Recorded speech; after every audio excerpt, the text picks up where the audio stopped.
Hi, I'm Annabelle, and today we're going to be talking about the personal journey third of the Major Arcana. This is the first segment of the Fool's journey into the greater world, where he's going to learn all kinds of cool stuff. So we're going to go through the first 0 to 7 cards and talk a little bit about it and tell some stories. So I hope you guys enjoy this bit. I'm going to bring up our card view. And here we go, make it nice and big. And again, we are using the Radiant Rider weight. The bundle is fantastic. It's really great. It's a terrific tool for you and an excellent resource to have in your tarot library. So here we are starting with the Fool. I want you to think about our Fool as a little itty bitty spirit that is totally pure, bouncing around in the ethereal, not having a care in the world, and transitioning from a series of lifetimes and ready to wipe the slate clean and start anew on terra firma, planet Earth. So here he is starting out. Again, he is numbered 0 in the Major Arcana because he is null. N-U-L, that is the absence of anything but the abundance of possibility. He can do anything he wants. This Fool, the way that I like to describe him is when you were in school, when you were in college, everybody had this friend that would call you up on Saturday morning at like 7:30, 8 o'clock in the morning and go, let's go on a road trip. Let's just pack up the car, get going. We're going to go have a good time. That's this guy. The thing that sets him apart from some of your other more adventurous friends is that he doesn't think that anything is going to go wrong. He's not worried about the bald tire that he has on the back left side, that it's going to blow. He's not worried about running out of gas. He's not worried about where you're going to sleep that night if you guys drive off really far. He's just not worried about a thing. He is like, we'll figure it out. If something happens, we'll figure it out. It's going to be great. He's got his sweet little dog with him here. And that is a sense of loyalty that comes with him. He is stepping off the mountain here. And that's because he is certain that nothing bad is going to befall him. So in his hand, he has the white rose of purity and the wand. I do want you guys to make sure that you pay attention. If anyone has a large stick like this, it typically is a wand and has some wandy energy to it. In this little red bag, he has bundled all of the experiences from his past lives. And he is going to bring them on this adventure, though he doesn't have them out in the open. So that is our Fool, who is bursting forth, ready to start a new day. Very, very excited. Our Magician is his ethereal father, and our High Priestess is his ethereal mother. They are the spirit form of parenthood that push him out into the natural world, in which he will be raised by the Emperor and the Empress. But we'll get there in a minute. The Magician has all of the tools that he needs for alchemy and magic. He can do anything. He has a wand raised in the air, but he also has one on his table. The position that he is in is as above, so is below. We'll see that reflected in the Devil card when we get into that section of the Major Arcana as well. The red denotes that he is very, very strong, that he is very passionate. And anytime we see headgear on our characters in the tarot, we're going to ascribe some kind of intellectual knowledge or psychic ability to them, depending on the headgear that they're wearing. Here, our Magician is keeping a low pro with his band, the white band. He is using his magic for good, and he's keeping a low profile, not telegraphing his genius and his mystery and his magic. He's keeping it very low key. I like to describe the Magician as a Gomez Adams kind of energy. He can be a little flirty. He can be a little fun. He can be a little bit suggestive.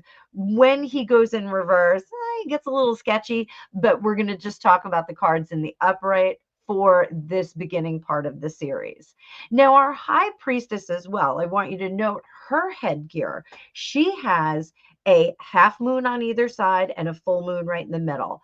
Moon is about mystery and psychic ability and hidden things. She is our secret keeper. The ethereal mother, absolutely, but she is the one who's going to hold the secrets of the Fool. That could be his past lives. It could be some skills that he may have that'll remain buried until later in life when he needs it. But she is our psychic mother. Love her. The calm and blue is mystery in the card. And behind her, there is a curtain with pomegranates on, which is also the unknown knowledge that is given to her. So in the Garden of Good and Evil, the Adam and Eve, allegedly the fruit they ate was not an apple, but a pomegranate. So this is homage to that. That is a curtain, and behind her, there are the waters of the unknown, the deep waters of the psyche. And so we can ask her the right questions, and she will reveal all from behind those curtains. She does hold the Torah in her hand, so she is more of a secret keeper in a traditional and academic sense as well. Moving on to our Empress, who is glorious and bountiful and full of baby. She is pregnant in this card. She is relaxing and comfortable. And the image gives you a sense of, I could just crawl up into her lap and take a nap in that big, bright, beautiful sun. We have growth, greenery, there's grain in the front, and she too wears a crown. Her crown depicts the 12 stars of the zodiac. So she is looking up at the stars and has some knowledge, but she is firmly on planet Earth with her feet on the ground and all of that beautiful vegetation around her. She is the Earth Mother that is going to love and care and develop the Fool from this itty bitty baby into more of an adult. So moving on to our Emperor. I love the Emperor card in the traditional Rider-Waite because the Emperor is a great communicator. He is represented by Aries. You can see he has the Aries rams on both sides of his stone throne. We'll talk about that in a minute. And he is wearing a full suit of armor under these beautiful, luxurious red robes. Why is he wearing that? Because he is firm and sure, but he is gentle in his delivery. He is absolutely resolute, and we see that in that stone throne, but he is also gentle about getting that resolution across to the Fool or whomever may need that. Moving forward, we have our Hierophant. The Hierophant is also in beautiful red robes, indicating his passion and excitement about the rules and regulations of the terrestrial world. This was originally the Pope card. There was also a Pope-esque card, but he was the Pope card. And it is giving to the rules and regulations and standards of behavior that were taught by the church. This is where the Fool is now going and getting educated as a young person. He is learning how to conduct himself among civilized persons, and the Hierophant is going to give him that lesson. There is also a lesson of fairness here. There's the pauper and the prince that are before the Hierophant, and the Hierophant is making a determination as to how to resolve their issue. They have an issue with each other. So he's being very fair to the pauper and the prince, splitting the difference sometimes. So really, in this section, we are learning how to conduct ourselves in polite society and getting a larger exposure to the world. So we're seeing a bit more here. We come into the Lover's card. Now, I have a very particular way that I read the Lover's card. It's just the way that my practice developed. But for you all, I want you to understand that the Lover's cards are about coming together. It's about cooperation. It's about sometimes partnering up, not always, but sometimes it's about partnering up with another person, with a business partner, anything like that. For the Fool, his personal development at this point, he has been catered to by his ethereal parents. He has been nurtured and raised correctly by his terrestrial parents. Then the school, the Pope, has taught him how to behave in greater society. And so now he is prepared to partner up and find a mate. And that is the phase that he is in here. He is learning how to conduct himself with others, and he is starting to branch out on his own. So this is an image of the Garden of Eden. We do have the snake here. We have the tree of life and the tree of knowledge here, tree of knowledge and the tree of life. So, and we do have our archangel there who's overseeing it all and giving his blessing. So moving forward, the fool is now headed into the Chariot. Now I want you to keep in mind that the Fool is passing through all of these checkpoints.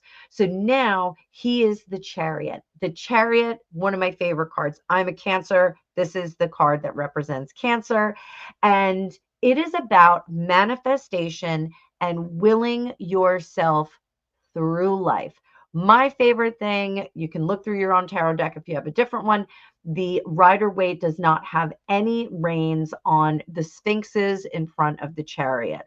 Why is that? Because it's an indication that we are pushing ourselves through the world to our desires through sheer will. So we do have choices, black and white. We see that in the High Priestess as well. There is a great deal of duality in the tarot. We will see a lot of black and white, two-sided choices, things like that.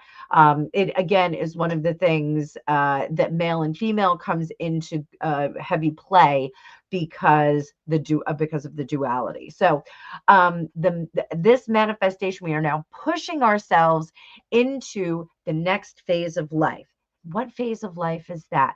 That is going to be the interpersonal journey. So we will be back in the next one talking about the interpersonal journey in the Major Arcana. So I hope you enjoyed this. I hope you're learning well. Any questions you have, drop them down below. More than happy to answer them for you. I'll see you soon.